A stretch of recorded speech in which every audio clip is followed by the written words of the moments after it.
Hello, is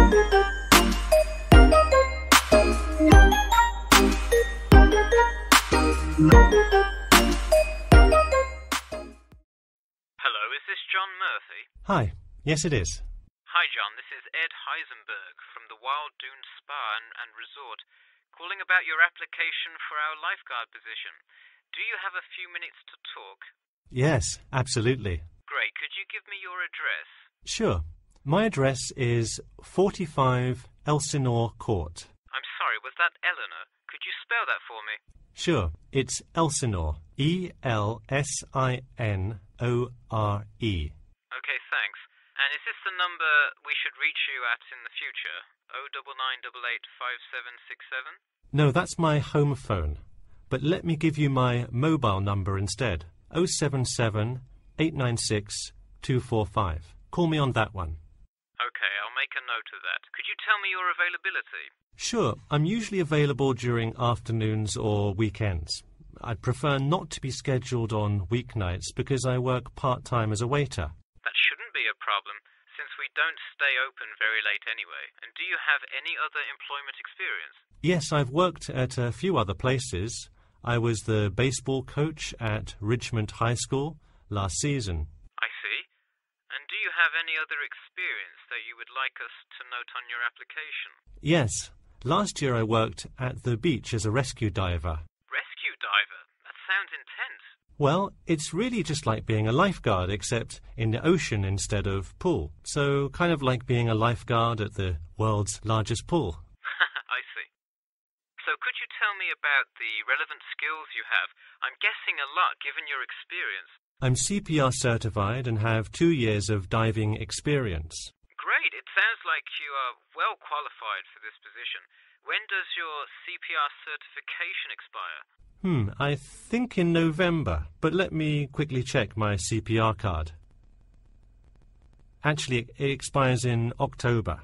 Okay, so regardless, you have it through the end of the summer. When is your ideal time to work?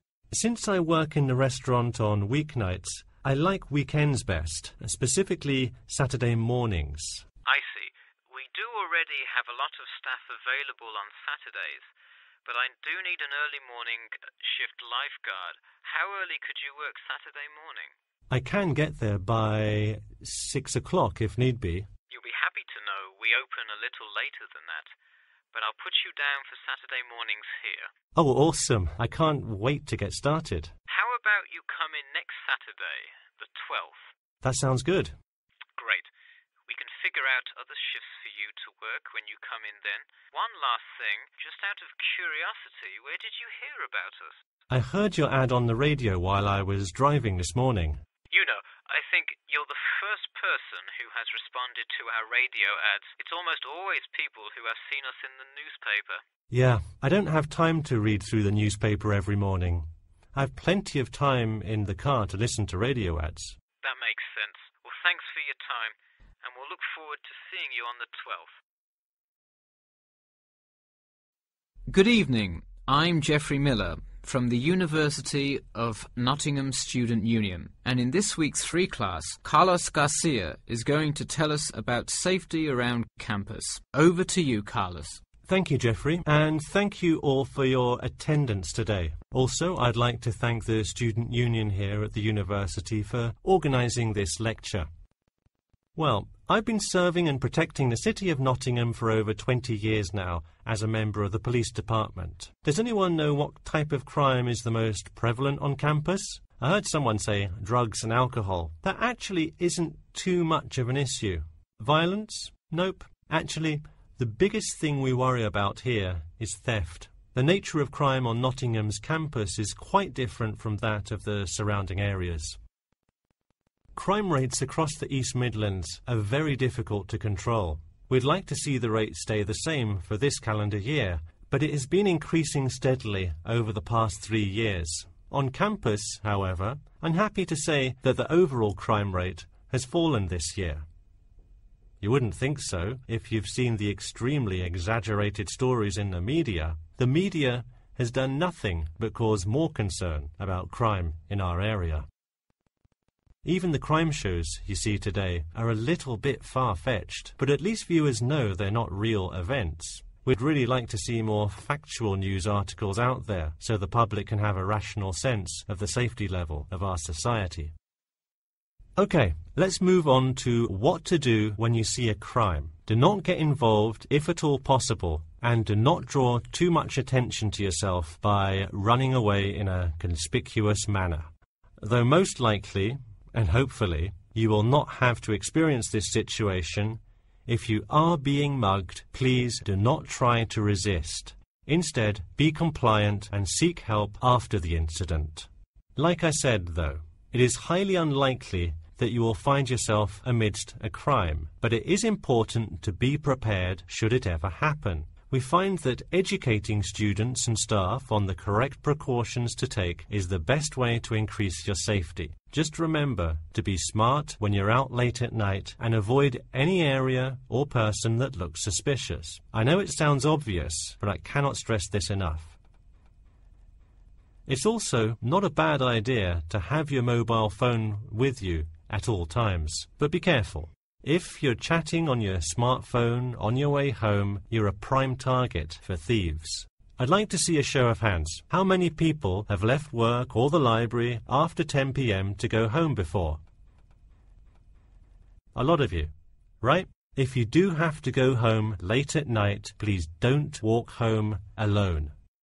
More often than not, there's someone there that will be walking the same direction as you at some point. Walk home with a friend or co-worker. Even if you must use your phone to call someone that's nearby to walk with you, it's always safer to walk home with someone. So when you're walking home, you may feel more comfortable with some sort of self-defense, such as pepper spray. Now, it's your call whether you want to carry something like this or not. However, I absolutely advise against carrying a knife or any other offensive weapon. All too often, they can be used against you if you're disarmed, putting yourself in more danger. For all those interested, the Recreation Centre offers a free self-defense class to all students every Thursday evening. While obviously an introductory self-defense class may not equip you to fight off villains like a regular superhero, it does come in handy sometimes. After taking a self-defense class, you'll surely be more aware of possible dangers and how to deal with them. So hopefully now you have a more complete understanding of the nature of crimes committed on your campus and how to avoid being a victim. I know most students at the University of Nottingham are not the criminal types, but remember that there is no barrier like a wall or something keeping non-students out. There's no army force securing the borders, and I doubt anyone wants it that way. The campus is generally a safe place, but it's not immune to small crimes once in a while. All right, that's all I have to say for today. Stay safe. Hi, Bobby. Go ahead and sit down. Tell me about your research project. Well, I decided to research football and keys for success on a football team. That sounds great. What are the guidelines for the test? Did the teacher talk to you about it in class? No, everything is on a handout that was passed out. It says that the first draft is due at the end of next week, and the second and third are due later on in the month. I don't understand why we have to keep revising and fixing it. Is this assignment really that important? Well, this project is a major requirement for passing 11th grade English and will go on your permanent record. Oh, really? Does that mean it will affect what English level I am placed in next year? Well, not exactly.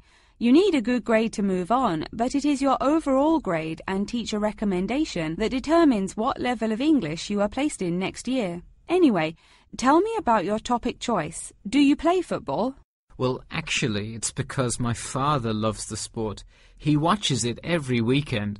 Cool. It's a good idea to report on something you're interested in. I see you worked hard calling players and the head coach to talk, so let's see what information you got. Well, you have to listen carefully to the first call on the recording. It's really hard to hear because the background noise is louder than the person's voice. Yes, it is a bit tough to discern. I'm afraid the player's answer is too short as well. You will have to interview him again and try to get him to give a better answer. Okay, I thought that might happen. I will call him again tomorrow. Moving on, let's look back at this question. You asked, "Tell me about a time when you learned a major life lesson through playing football and explain how that has shaped the person and player you have become now, and how you hope to pass on that lesson." It is a great idea for a question, but in an oral interview it is far too complex. I would advise you to break it up into multiple parts to get a better response. I guess you're right. I wouldn't want to have to provide an answer to a question like that. I will simplify it. I found that when I asked players this question, it took too much time because they were struggling to answer the question completely. In fact, this is the question Joe Billings was answering when the tape ran out. He did tend to ramble on all the questions, didn't he? He sure did. I would recommend that when you go back and interview players again, that you use a more sophisticated recording device. This recording is spotty, which indicates that the equipment wasn't working consistently. Okay, I guess it probably wasn't the best idea to use the sound recorder on my phone. Hey, could you give me some feedback on the content of the report itself? Sure. Let's start by focusing on your topic. While I like that you chose to cover football, it seems inexplicit. The keys for success of a player and team is quite an interesting topic, but what is your thesis? That is to say, what conclusions can you draw from your research? I would suggest coming up with a strong thesis statement and then shaping your report based on that. Is it really too vague? I put a whole lot of facts into it. I list the top 10 goal scorers in football history and later on provide statistics for a few of the most famous coaches and their records as coaches. I think that's great that you included these facts, but I think you focus too much on the facts and not enough on connecting these facts to make your point. Ah, I see. Okay. So it looks like I have quite a bit of work to do before the deadline. Good morning. Today I am going to cover the daunting task of giving a quality speech, a thought that makes most of us cringe. In fact, 90% of all people feel nervous about public speaking, about 10% of whom are described as genuinely terrified. Hopefully, when we are finished here today, you all will be in the 10% of the population who do not feel nervous at all. Did you know that lecturers tend to get more nervous if the speech they are giving is an important one? It makes sense, right? You probably wouldn't be nearly as nervous to address your residence hall about the proper use of the recycle and compost bins as you might be if you were asked to give the graduation speech to your entire 5,000 student class. So what is it that makes some people completely comfortable in front of crowds? Some people think that the ability to give a good speech is a gift that others are simply born with. This is almost never the case. Public speaking can be learned with practice. The first most important thing you can do to improve your confidence in delivering a speech is to prepare a quality speech.